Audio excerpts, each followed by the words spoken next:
and to share some exciting news about City Club. My name's Dan Gibbons. I'm a member of the Board of Governors for the City Club, and appreciate all of you being here, a sellout crowd with a very long waiting list. So thank you for your patience in getting in and getting seated. Again, I want to thank you to our sponsors. There are an awful lot of folks here who have helped make all of this possible and keep the City Club going. So I'm going to list those folks right now: Ardmore Roderick, BMO Harris, Bronner Group. There's a long list, so I'll keep going, and we can have a round of applause at the end. Clayco, of course, Chicago Association of Realtors, Comprehensive Construction Consulting, Jeskalko Terman Strategic Communications, the Lodge Management Group, Lynn, Mayor Brown LLP, Nick and Joe, Northern Trust, of course, People's Gas, SDI Presence, Shot Spotter, Simpson Datillo LLC, Stiefel, Omar, Unison Consulting, White and Company, always supportive, and World Business Chicago. So, Mayor, you've got a great turnout of some great sponsors. Thank you to all of those sponsors.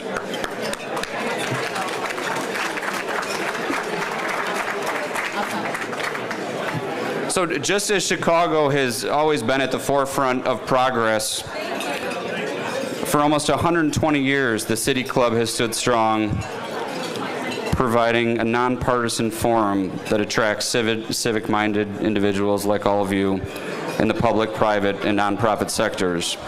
And if you don't mind, just take a moment. I know this is great conversation, but I just have a couple of people I want to recognize. And so I just ask if you take a moment to listen in. Our chairman of the City Club, Dr. Ed Mazer, has helped facilitate these discussions and lead the City Club as a member of the Board of Governors for 25 years, shepherding the club into the new millennium, and as chairman, acting as a steady hand and a thoughtful leader, even through some rocky times in the last few years. Dr. Mazer recently decided that the time had come to pass the torch. While the board reluctantly agreed, we did so under one condition, that Ed remain on as chairman emeritus. He's agreed to do that.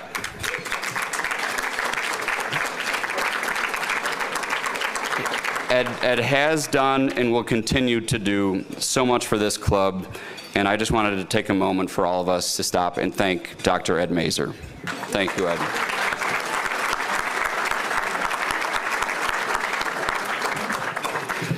Now, I'm also excited to share with all of you that the Board of Governors has elected a new chair. And for the first time in the club's history, it's a chairwoman.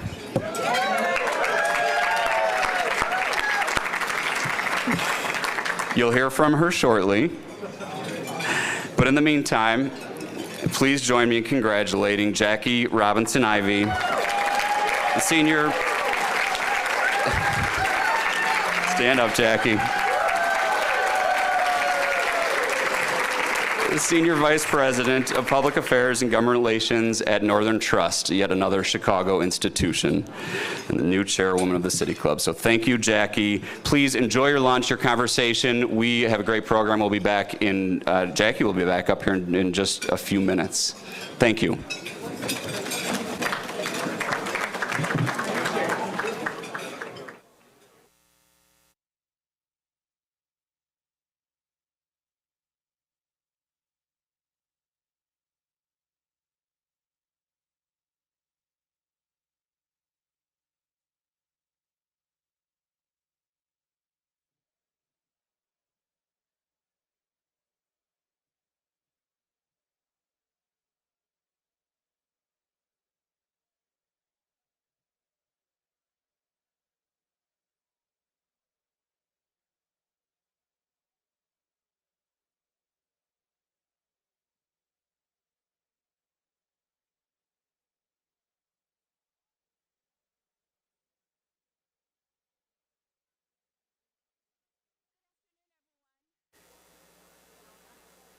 afternoon, everyone.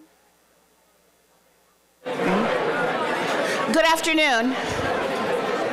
I know everyone's still eating. It is so good to see everyone eating and dining and enjoying themselves in the middle of the day, the 120-year tradition of the City Club of Chicago. But I'm interrupting that right now. So please continue to enjoy your lunch as you can. The mayor won't mind. Thank you all so much for being here, especially our guest of honor, Mayor Lori Lightfoot.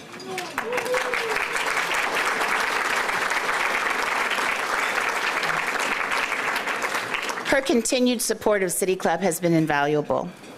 I'm proud to be serving as chairwoman of this incredible institution.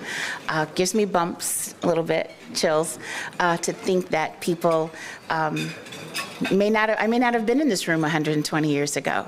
I might have been pouring the water, but I might have been in here. We are honored also to have a couple of our board members here. Omar Dagestani from Stifel, who will serve as our treasurer. And of course, Dr. Ed Mazer, who Dan talked about earlier. And I believe one of our former members, Martha Jantho, is here. I don't know where she is, but she's in here. I know she's in here.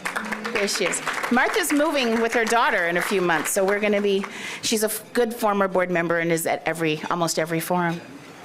What Dan failed to mention is that he was elected as vice chair of this board.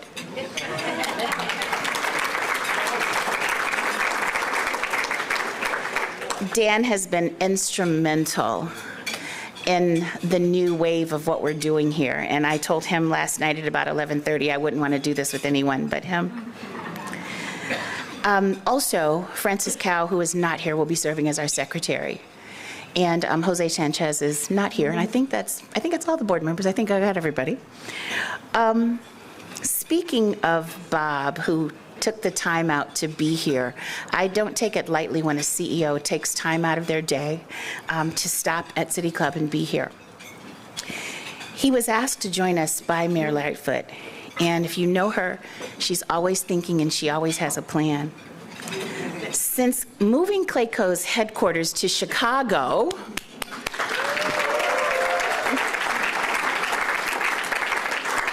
Bob has become an invaluable resource, both civic and philanthropically. He has taken great care, not only of the thousands of his employees and their families, but also stepped up in a big way to support the city and the mayor's efforts to help businesses survive COVID and all of the other unrest that we've had going on. It's been a tough couple of years. He and his company Design build amazing buildings. But if you talk with Bob, you'll hear him want to talk more about building communities and developing these small and minority-owned businesses. He recently came off of his own stint as a public servant, serving as President Biden's ambassador to Expo 2020 Dubai, which was a 6-month World's Fair that just ended at the end of March. A true champion for Chicago, but our hardworking people.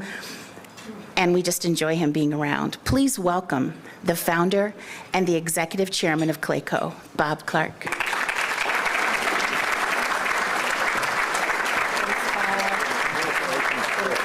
Thank you. Congratulations, Jackie. It's a big honor for you to be here, and I think you're up to the challenge, and you're going to do a great job, and I'll be rooting for you all the way. Dan, congratulations to you, too, for your honor to be the vice chair. I think the City Club's done a really important service for the city, bringing everybody together, and it's great to see so many people kind of post-pandemic getting together, kind of rallying around the city of Chicago, which is really in a critical crossroads right now, like every city in the world, really. My experience over at the Expo was really, I think, life-changing, being able to be in a place in the Middle East where they were hosting the world's largest event. Over 24 million people visited in 6 months, 192 countries represented. We hosted about 2,000 meetings in the 7 months that we were there, so it was a very, very busy period of time where I would say the year I learned the most in my whole life, which is saying a lot about the world's challenges, a lot about climate, food insecurity, diversity and inclusion around the world. Just really critical issues that are facing the world, where business people came together, political leaders came together to talk about the challenges that they have in their country. And I think one of the things that was my takeaway, and I want to be brief today, maybe we'll get a chance to talk in more depth about some of the issues. You know, there are huge issues happening around the world. I mean, obviously the war in Ukraine, but there's also other critical issues, and almost every continent is facing all the time. And I think sometimes in America, we get down on ourselves, and our politics are polarized right now. And we do have lots of challenges in the country, and we have challenges in the city of Chicago for sure. But the one thing I left, the biggest impression on me, having 1,200,000 people just come through the USA Pavilion, people from all over the world. And I went out on the floor almost every single day and talked to people, and the overwhelming response that I got from people from, you know, hundreds of countries was that America is still a beacon of hope. I left the expo with more pride in America and more gratefulness for being an American than I've ever felt in my life. And I think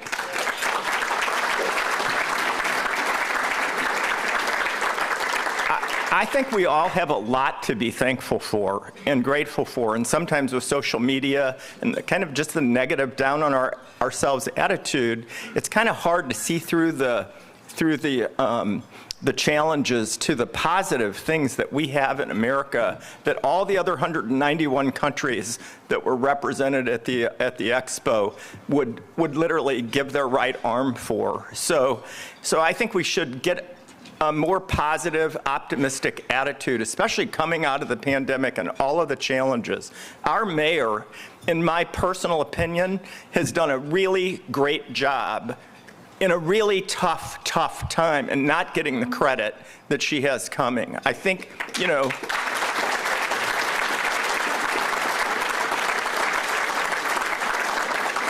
and I think we're about to burst out. I think you'll hear from the mayor all the good things that have happened, and she's right to point that stuff out. But I think we're really in a moment in time right now, coming out of the pandemic. It really is spring in Chicago, and I think it's time for everybody to get back to work, get back in the offices. Your people aren't. Your people that are working from home are not working. Guess what? They're at the grocery store. So get them back downtown, get them in the offices, and everybody else is back to work. So it's time to get back to work, but it's also time to get rallying around this mayor and around the good work that all the people in the civic community are doing to make your lives better every single day. And let's not get down, let's get up. So with that, I would just like to welcome my friend, Mayor Lightfoot, to the podium. Thank you.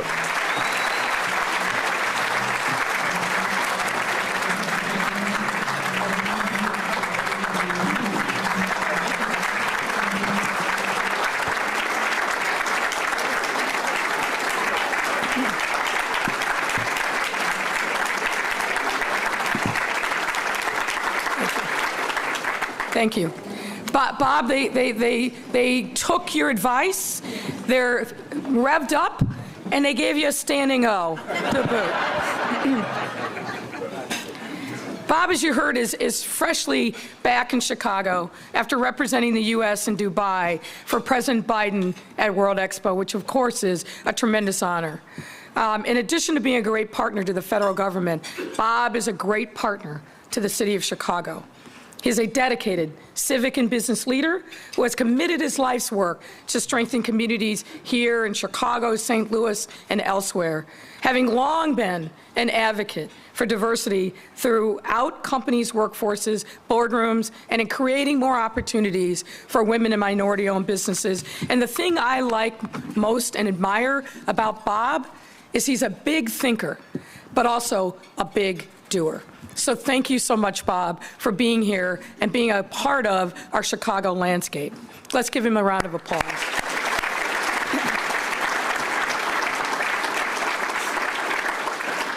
So, ladies and gentlemen, I am here to make a very important announcement. An announcement that speaks to the present and future of our beloved city. But I'm going to keep you in suspense for just a moment. Let me set the stage. Back in April 2020, I began to worry about how our city would recover from the greatest public health challenge of our lifetime. Not just the pandemic, but the related economic recession that was just coming into view as a result of the compelled shutdown of sectors of our economy in order to save lives. So in April 2020, I brought our team together and began to sketch out what an equitable and inclusive recovery would look like.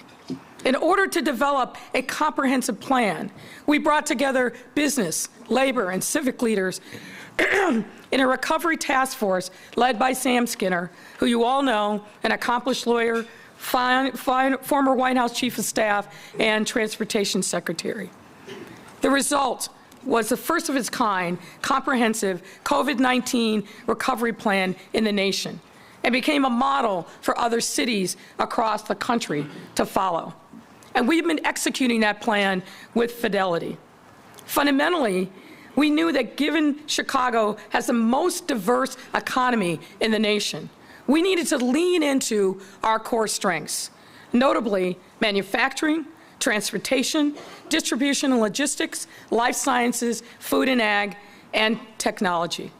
We also understood that in a time of economic difficulty, government should act as a stimulus, and that we have. And another important tenet of our economic recovery has been that good social policy is good economic policy, meaning that we had to be intentional about creating economic opportunity for those who not only had been relegated to the margins of our economy, but also our civic life. And as a result of our intensive focus and businesses having great confidence in Chicago, we are poised to have the best economic recovery of any big city in the country, bar none. And let me share with you why I know this to be true, and let's look at some data from 2021. When compared to New York City, Los Angeles, and Houston, throughout the pandemic, Chicago maintained the lowest unemployment rate of any major city in the country, ending last year with 4.3%, which is lower than other cities.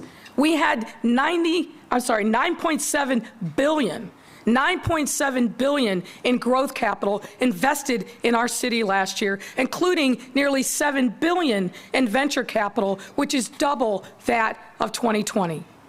What this clearly shows is investors have confidence in our businesses and our economy. And by the way, the venture capital number was bigger than Seattle and moved Chicago into number 4 in the nation. In 2020 alone, 173 companies made what we call pro-Chicago decisions. That means companies relocated to Chicago from other places in the country or substantially expanded their existing footprint in our city. And let me break those numbers down a little bit. 73 were either completely new to the market or had chosen to move here from elsewhere. That's companies like Kimberly-Clark, that creates every conceivable kind of paper product, from toilet paper, disposable diapers, tissues, feminine hygiene products, just to name a few. Or internet sensations like Cameo, the celebrity video messaging platform, and I know some of you got those messages from Rod Gaboyevich. Be honest, be honest. And Talis Biomedical, which is delivering diagnostic testing and innovation to combat the spread of infectious disease, announced nearly a 30,000 square foot space at Fulton Labs in the Fulton Market District that will be used as an advanced lab for Talis to continue to innovate. Another 100 of those companies that made pro-Chicago decisions already had a presence here and chose to continue expanding that presence. That included companies like CoinFlip, a crypto ATM company, VidMob, a digital marketing solution, Tegas, a primary research company that relocated from San Francisco to Chicago with 5 employees and now has over 200 in its workforce, and of course, Uber Freight, which we are grateful and proud of. Furthermore, 38 of those 173 decisions were made to relocate on our south and west sides, with 27 being expansions and 10 being new market entrants and 1 being a relocation. We have also minted in 2021 a record-breaking 12 unicorns, companies valued at $1 billion or more. And those unicorns arose in diverse industries, from financial services to food products, software, logistics, media and information services, and many more. Another testament to the strength and diversity of our economy. Those 12 unicorns from 2021 were more than Seattle or Austin, and brings our total up to 23. This, folks, is a big deal.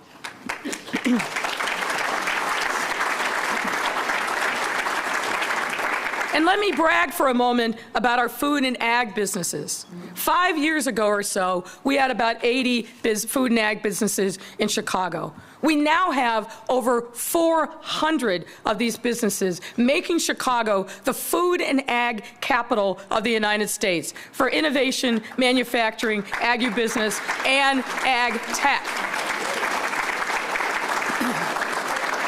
And next month, through World Business Chicago, led by Michael Fastnacht, we will be holding the city's first ever food innovation conference called the Chicago Venture Summit Future of Food 2022, helping to further solidify our reputation as ground zero for food and ag businesses in the United States. Additionally, one of the 12 unicorns we minted last year was Nature's Find, which is a revolutionary company in food and agriculture that's growing its own unique meat alternative right here in Chicago in the historic stockyards on the southwest side, which was once, as you know, the epicenter for the 20th century meat packing industry. I have to give it to their CEO, Thomas Jonas, and his team of biochemists, engineers, and other team members who believe amazing foods can both nourish people and nurture the planet. And have proven that if you don't have to move outside of Chicago to land a lucrative career in the expanding STEM industry. We are excited to see how Nature's Find and other companies create incredibly innovative careers right here in Chicago for our graduates, so they don't have to go to the coast to be able to find a good paying tech job. It's happening right here, right now in Chicago.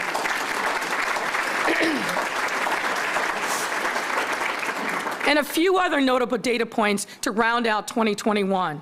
Chicago O'Hare Airport became the nation's #1 port by trade value in the fourth quarter of 2021. More businesses renewed their licenses in 2021 than pre-pandemic, 81% versus 76% in 2019. Retail traffic is up in Chicago, and retail rents went up in 2021, whereas in LA and New York, they saw decreases in both categories. Chicagoland was the #1 region in the country for construction growth. #1 in the nation, ladies and gentlemen. And here again, our peer cities like New York and Houston, for example, saw decreases in 2021 construction job growth. And there was a $2.7 billion in downtown construction project permitted in 2021. Yes, again, that's billion with a B. And ladies and gentlemen, when you see those high rises going up and those cranes in the sky, those are good paying union jobs. So you need to thank organized labor for what they have done to build our city. There is a reason why Chicago has become the #1 city in North America for foreign direct investment 8 years in a row. And the same reason that Condé Nast named Chicago the best big city in the country for an unprecedented 5 years in a row. And why in 2021 Time Out Index survey, Chicago was named the most beautiful city in North America. Now, here's a pop quiz. Raise your hand. How many of you knew most of these positive economic milestones from 2021? A few of you. For those who didn't, ask yourself, why not? Why is it that you are not hearing all the great things that are happening in our city of Chicago? Why is it that you don't know and hadn't heard before I just told you about all the amazing progress that we are making in our city to build the economy not only of today but of tomorrow, and doing it in a way that is truly inclusive and equitable? We need to own our own narrative.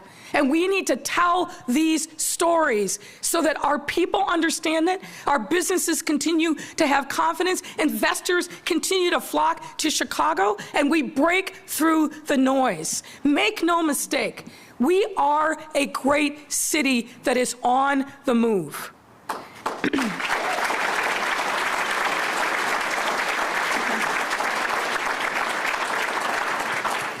And let's look at some facts from 2022 that also prove that we are headed in the right direction. Chicago's unemployment rate as of February is at 4.9%, still lower than New York, Houston, and tied with LA. Already this year, 57 companies have made pro-Chicago decisions with thus far 29 relocations and 28 expansions. 10 of those decisions have been made in either the South or the West Side, and 5 being expansions from other cities that came here to Chicago. I'm also happy to report that building permit revenue is up year over year from 2021, up 9% over 2021 and 91.9% of pre-pandemic levels.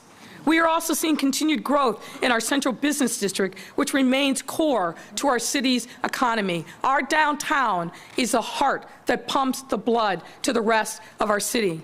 For example, we kicked off the year with an office occupancy rate growth of 13.2%, a rate that is higher than any other major metro area outside of a couple of cities in Texas.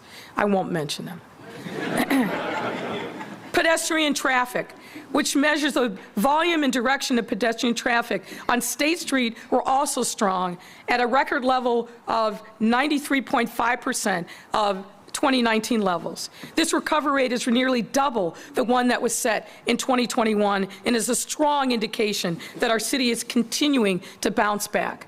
And we are excited to deepen this success by continuing to activate commercial corridors on the Magnificent Mile and State Street.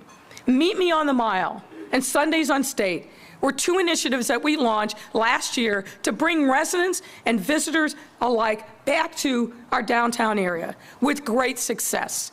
Portions of both streets were closed for public performances, retail, and other entertainment. And in both instances, foot traffic approached 2019 levels. And businesses along both streets were happy to enjoy the uptick in sales. We're excited to bring these events back this summer, as well as welcome new businesses into our office spaces in the Loop.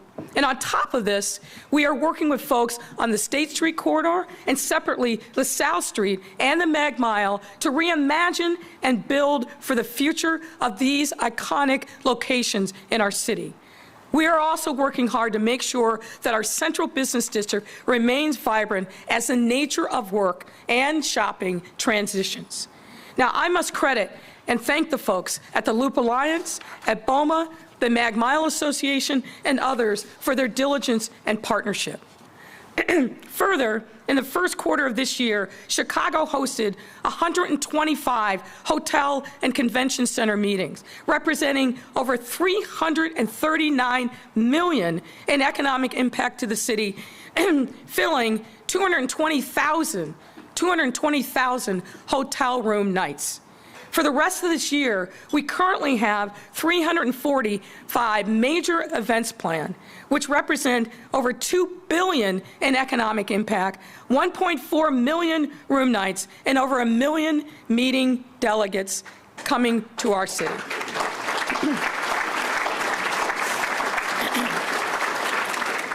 And some of you know I came to Chicago for the first time years and years ago on St. Patrick's Day, so that holiday has special meaning to me. And if you came downtown for the St. Patrick's Day festivities, you know that our residents are ready to come back together and have some fun. Tens of thousands came downtown for the river dine, the parade, and other events. And some downtown business owners that I spoke to told me that that weekend alone, they did better than they did pre-pandemic because of the number of people who came and patronized and left a little money in downtown Chicago. And folks, just wait till Memorial Day and our summer. It will be the summer of joy in Chicago.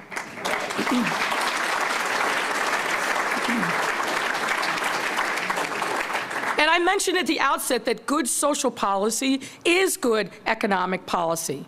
As a city government, we have been doing everything possible to strengthen our economic base, get people back to work, and expand the population in our city, and do it with a continued focus on equity and inclusion. And here's some examples of what I mean.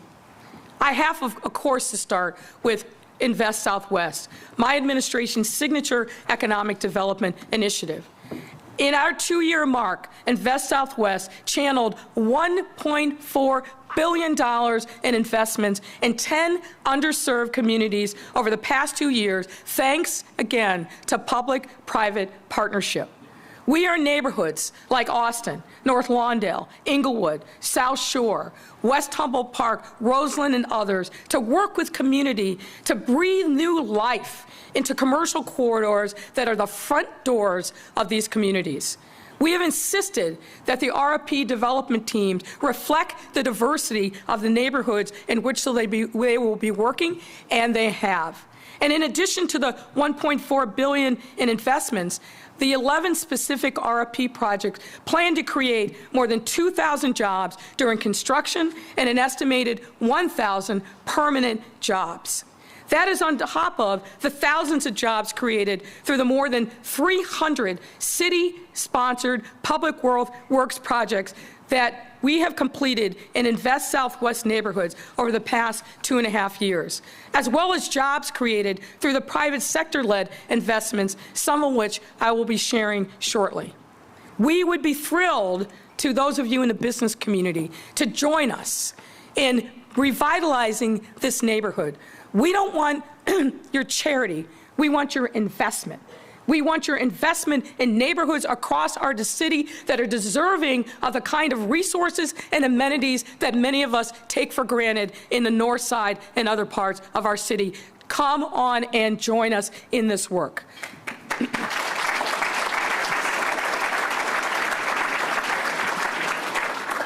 We have also worked very hard over these last 3 years to help working class individuals and families, which free them up to be productive members of the economy. Working with our friends in organized labor, and I've got to cite Bob Reiter, the president of the CFL, who is here with us today. Working with organized labor, we have specifically raised the minimum wage to $15 an hour ahead of every other municipality in our state. We secured fair scheduling for our workers, many of whom were women of color, so that they would know with predictability when they were going to work, and then they could take care of and organize their life. A significant step forward. And we've strengthened worker protections during the pandemic to make sure that they could be taken care of, not retaliated against, and make sure that their jobs were secure for them. We have also made the city government less burdensome for working Chicagoans. And ladies and gentlemen, when I came into office, Chicago had an infamous distinction for being a leader and forcing people to file for bankruptcy protection because of debt owed to the city. City government was literally crushing people with fines and fees that forced them into bankruptcy, took their cars, driving privileges, shut off their water, all of which, in many instances, force these people out of the job market. And when I say these people, you know exactly who I'm talking about. Low income, black and brown folks that were struggling already, we put our foot on their neck and made their lives that much harder.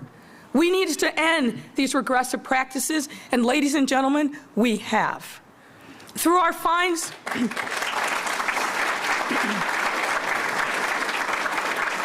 Through our fines and fees reforms, We have stopped random vehicle impoundments, ended all debt-based driver's license suspensions for non-moving violations, and more.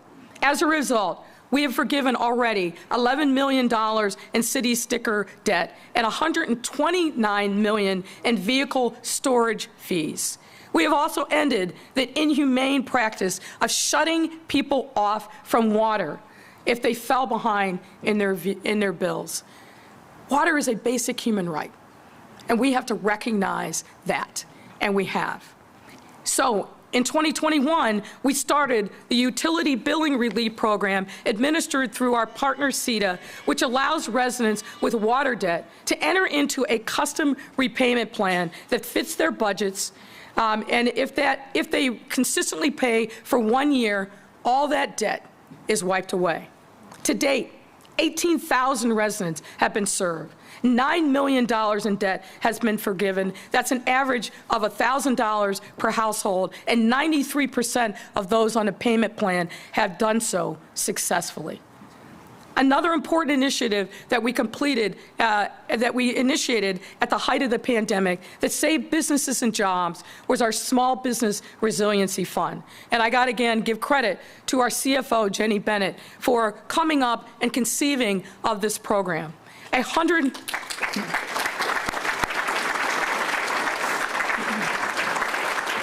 is a $100 million loan program that we began in 2020 at the height of the pandemic. We knew we had to reach those small businesses that would not qualify for federal PPP program, which in Chicago were a lot of small businesses that were unbanked or run by undocumented residents. At the time, the Small Business Resiliency Fund was the largest in the country, larger than New York and San Francisco combined. It tripled the amount of small business lending in Chicago from pre-COVID levels and was structured in a way to recycle that increased lending in perpetuity. Let me tell you some facts about the people that we reached. 59% were first-time borrowers. 66% could not have found an alternative to the fund.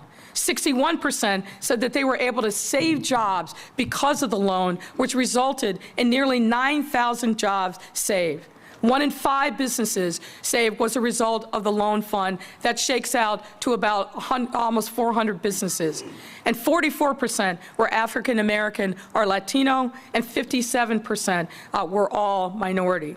And to underscore the impact of this fund, let me remind you that approximately 50% of the employment in Chicago comes from small businesses. So this fund was a lifeline to our core part of our economy. And because of the exceptional economic progress that we saw in 2021, at this point, the city expects that 2021 year-end revenues will be at least $200 million better than budgeted, which will support the already improving financial performance that we saw in 2021. Jenny won't let me tell you that we might be looking at a surplus next year, so I'm not going to say that. You might recall that we faced the largest pandemic-induced budget gap in the city's history in 2020. Despite these challenges, the city has cleared away a number of financial ticking time bombs that were kicked down the road, such as climbing the $1 billion pension ramp, climbing the mountain of debt created by the end of scoop and toss, and paying the largest police retro payments in the city's history.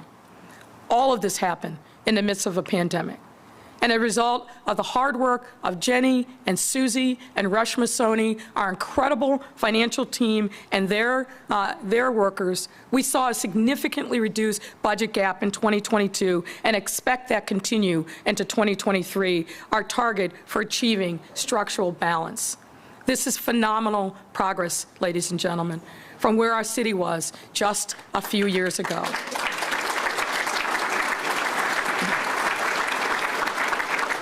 And I will say it's phenomenal progress, certainly attributable to many people in this room. Now, ladies and gentlemen, there's a narrative out there that our city is headed in the wrong direction. That noise is completely belied by these objective data points. which show a very robust economy that is creating jobs and opportunity because of the hard work of our incredible entrepreneurs, our friends in organized labor, innovators, and other creators. And because in my administration, we want to unleash the economic prowess of our city by being great partners with our businesses and to lead by example by making targeted catalytic investments to bring prosperity to every neighborhood in our city. It wasn't that long ago that people said, well, the mayor doesn't really get it. She's talking about this neighborhood stuff and she's going to lose sight of the downtown. Well, once again, the proof is in the pudding. Our city is strong and solid and well poised to be one of the strongest economies in the nation. And that is simply a fact. Now, we absolutely have more work to do. But don't let anybody tell you anything other than we are leading the nation among big cities in positive economic growth. And despite the naysayers and the skeptics, the truth is, ladies and gentlemen, we have a lot to be proud of in Chicago. And as mayor, I will continue to be the cheerleader in chief about the greatness of the city. And that brings me to another important announcement. I am excited to announce that Harvest Food Group, a manufacturing company that specializes in frozen fruit, vegetables, entrees, and other foods, will be joining Nature's Fine as their newest neighbor and relocating to the Union Stockyards. You're apparently expecting something else.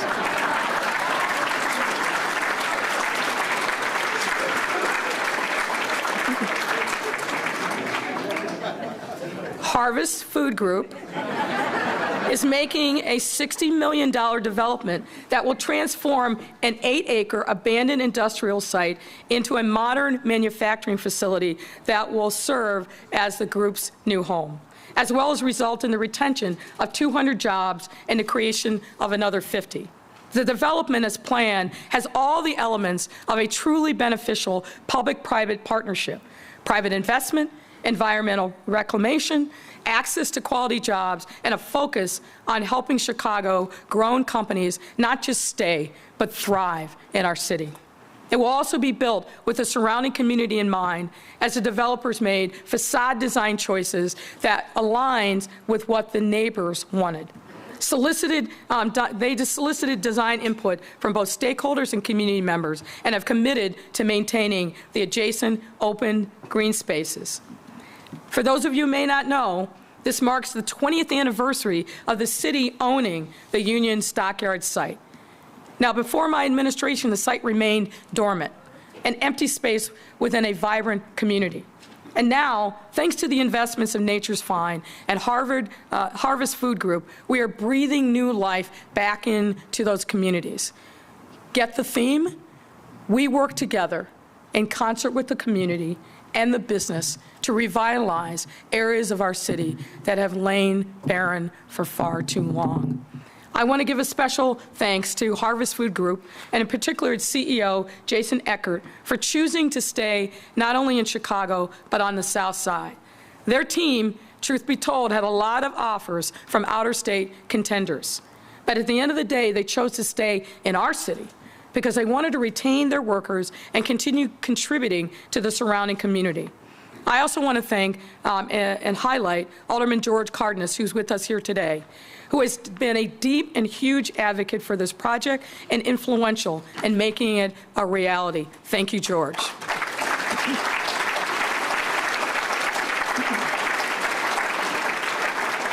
Now, the Harvest Food Group location is in the back of the yards corridor for Invest Southwest. This is the kind of commitment that is literally changing the landscape of our historically disinvested in neighborhoods. Now, whether Joe Mansueto, CEO of Mansueto Office, who heeded my call for investments on the south and west sides and made a transformative investment in the terminal in West Humboldt Park, which we broke ground on in November 2020. The terminal will redevelop industrial warehouse space into a 240,000 square foot creative office campus with incubator spaces carved out for businesses. Once completed, it will house between 700 and 800 employees, and the terminal has already attracted its first tenant, AeroQ, a quantum computing startup. I also want to point out Maurice Smith, CEO of the Healthcare Service Corporation, who made a pro-Chicago decision back in August of 2020. At the time, I joined him and his team to cut the ribbon on Blue Cross Blue Shield's new Blue Door Neighborhood Center in Morgan Park. They transformed, I'll say it, the abandoned Target store into something that is an employee workspace, created 550 job opportunities, and almost 70% of which hired from the local area, and helped address a chronic lack of high-quality health care and wellness resources on the far south side. I also have to highlight the investment decision by Discover Financial, which also took advantage of a different Target store abandoned in Chatham. Discover CEO's Roger Hochschild decided to relocate a $30 million call center in Chicago instead of elsewhere and help support that underinvested in neighborhood that needed a lift. Because of that commitment, that Chatham Call Center, which pays great salaries and benefits, is now the #1 call center in the Discover system, with 85% of their employees living locally within a 5-mile radius of that center.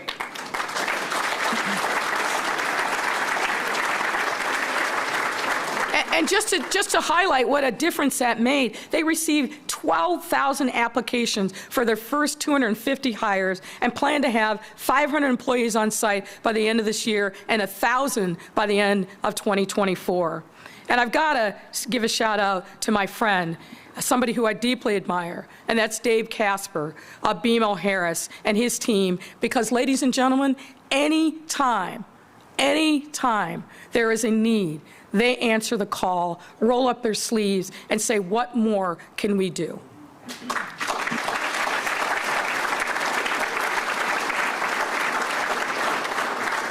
These are just a few examples of the incredible civic leaders that we have in Chicago. People who are unapologetic champions of our city and are continually showing their commitment to Chicago through their business and philanthropic acts. To be sure, we have more work to do. No one, least of all me, is doing a victory lap. Our challenges, and particularly around public safety, are real, complicated, and decades in the making. And we are making progress on public safety. Year over year, homicides are down and shootings are down. We have made progress because of our relentless focus on gangs and guns and investments. We work tirelessly to hold violent, dangerous people accountable. And we saw more homicides last year than in the previous 19 years. And our clearance rate this year is above 65%, which puts us into the heartland of where we should be nationally. And we are engaging and empowering residents through town halls on public safety, tabletop exercises, and we are listening to what our residents want and say that they need to feel safer. From cameras to vacant lots, green spaces, and programming for youth and mental health services, we continue to make resident-driven investments around public safety. And we will continue close engagement with our business community, downtown and in other neighborhoods. More needs to be done, to be sure, and we must remain ever diligent, but we are no doubt trending in the right direction. Ladies and gentlemen, our future in this city is bright, and we must reclaim our own narrative. There's a reason why our economy is booming. The strengths of who we are and what we can become, when we see everyone in every neighborhood and work together as neighbors with a shared destiny, no one can hold us back. That is how we all thrive, together, and maintain our rightful status as a great global city that continues to be the envy of others. As the great Muhammad Ali once said, quote, "You don't lose if you get knocked down. You lose if you stay down." Chicago has always been a resilient city. And every time that we've been knocked down, we've gotten right back up and kept up the good fight to protect and uplift our residents.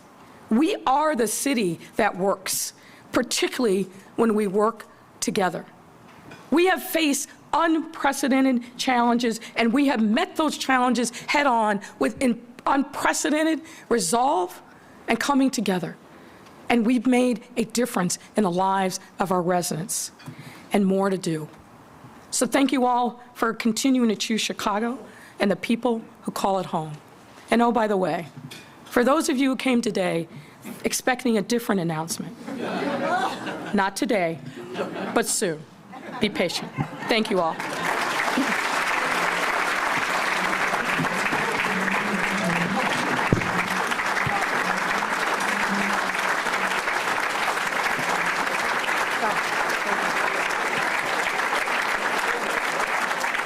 Give you a chance to catch your breath.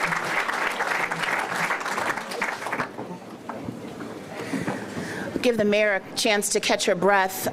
Just a couple of things really quickly.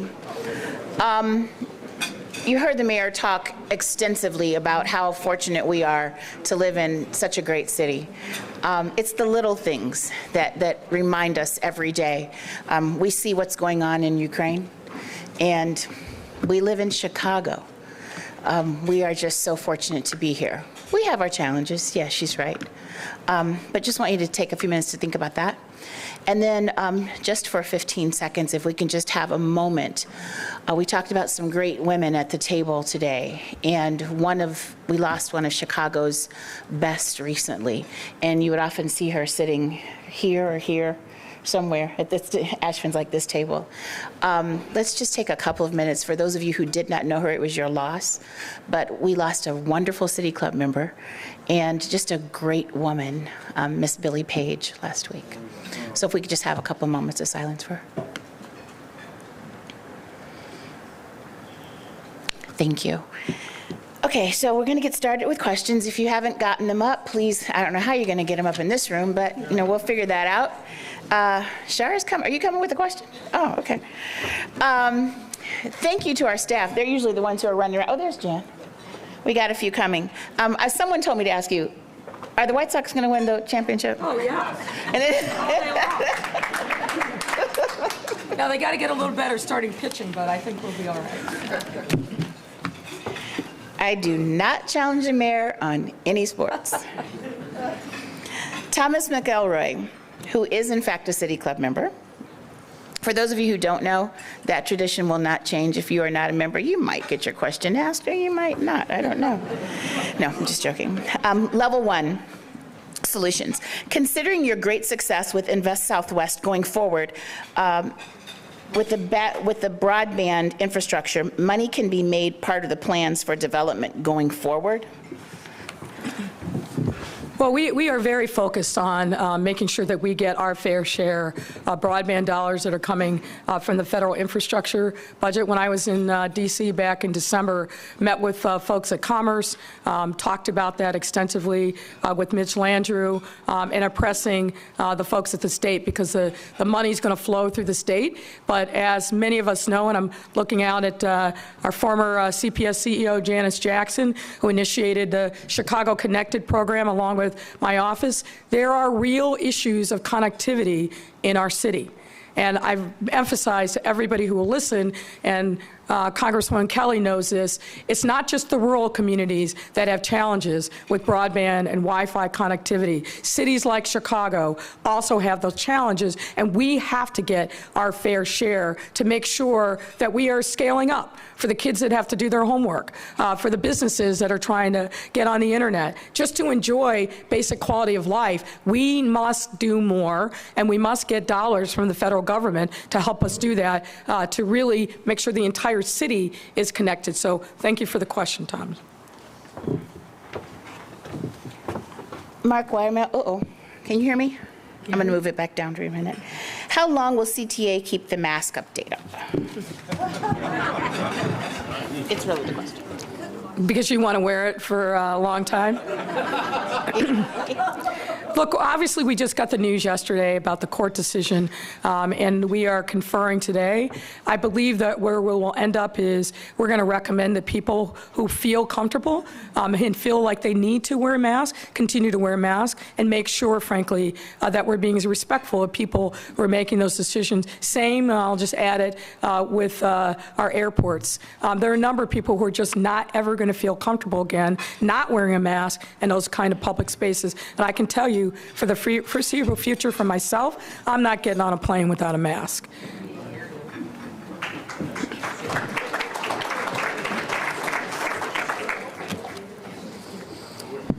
Some things are just serendipitous. I did not know that this was Shar's question, but we were talking earlier about domestic violence.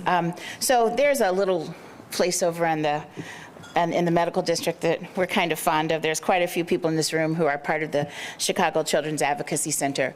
We often say that it is the one role we wish we did not have to have, but we have to have it. She says, thank you for your support of the gender-based violence service investment. Would you support the creation of a CPD special investigation unit for domestic violence and sexual assault similar to the unit housed at Chicago CAC? Well, thank you for the question. We have seen in the last 2 years an unprecedented spike in domestic violence and other gender-based violence. So we have to focus more. That's why we've launched a strategic plan on gender-based violence and have staff in the mayor's office that are focused solely on that question. We've been working with CPD to make sure that their resources are aligned with our vision and intend to make other investments. But I will tell you, every single day, I get an alert, and in some instances multiple times a day, that there is another domestic violence incident that SWAT is responding to. This is a crisis, ladies and gentlemen. Don't make no mistake about it, and we've got to do more as a city, public, private, not-for-profit, to address this issue, because we all know what the saying tells us: hurt people hurt people. There are too many of our kids that are growing up in homes where they are experiencing and witnessing violence every single day, and they're carrying that with them into the classrooms and out on the streets. So we must do more as a city to step up on this really significant public health issue.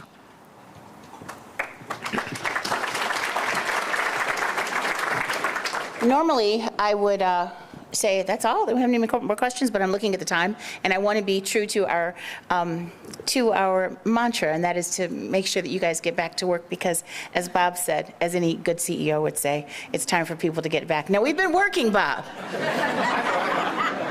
We've been working. It might have been on our couches. We're working. Or at Target or the grocery store. I told Amy I have never been to the grocery store during the work day. Nor have any of my partners at Northern Trust. We've never done that. I'm going to ask Dr. Mazur to come up, just a little bit out of tradition here. Normally, I would ask the mayor to pull the name for the lunch. So you guys know the tradition, right? Okay, act like you do. This is the deal. If Dr. Mazur pulls your card and you want the $200 gift certificate for Let Us Entertain You, you go to lunch with me or dinner. So, do you mind if I ask Dr. Mazur? I hope you don't, since I already... Sure. Okay. Good. Thanks, Lawrence. And the winner is Don Davis. Don Davis with the Bronner Group. There's Don. Thank you. When are we going to dinner, Don? All right. And we expect you to be a sponsor at the next dozen meetings also. So with that being said, we've got so many things. I had about 4 or 5 people that came to me and said, I want to talk about this, I want to talk about that, I want to talk about this. Let's do it. So Chicago is rife with just possibilities and greatness. You heard the mayor talk about it, and we are just so honored that you were here, as always. She dropped some jewels of wisdom for me. There's some perks to sit next to the mayor, you all. I don't know how many of these you have, but it's her honor, her year membership. And okay, so here's the deal. We have a shortage of these mugs, right? Because we don't want the ones that are made in China. We're trying to get ones made in America, and Amanda's working really hard. So when I tell you that this is the last. So Congresswoman, if you come soon, we ain't got a mug for you. Robin and I will share. Robin, do you have a clear one? Or Congresswoman, I'm sorry. Okay, well, yeah, we have to share hers. So we're working on that because it is important to us that we, keep things. I like it, Rob. All right. Amanda, see, Rob, let's make it happen. See, we talked about union labor. I love it all. So this is your mug. and they really do serve great tea. You heard Lawrence just mention something. There's so many things that we have going on, and I could not be more blessed and honored to be serving the city of Chicago in the way that we do with the public affairs group of the City Club of Chicago. That being said, I look forward to seeing this room looking like this. This room looks like Chicago, doesn't it, Mayor? It does. I like it. It gives me goosebumps. So that being said, I think we are adjourned. We're a little over, but that won't happen again, maybe. Thanks so much. We're adjourned.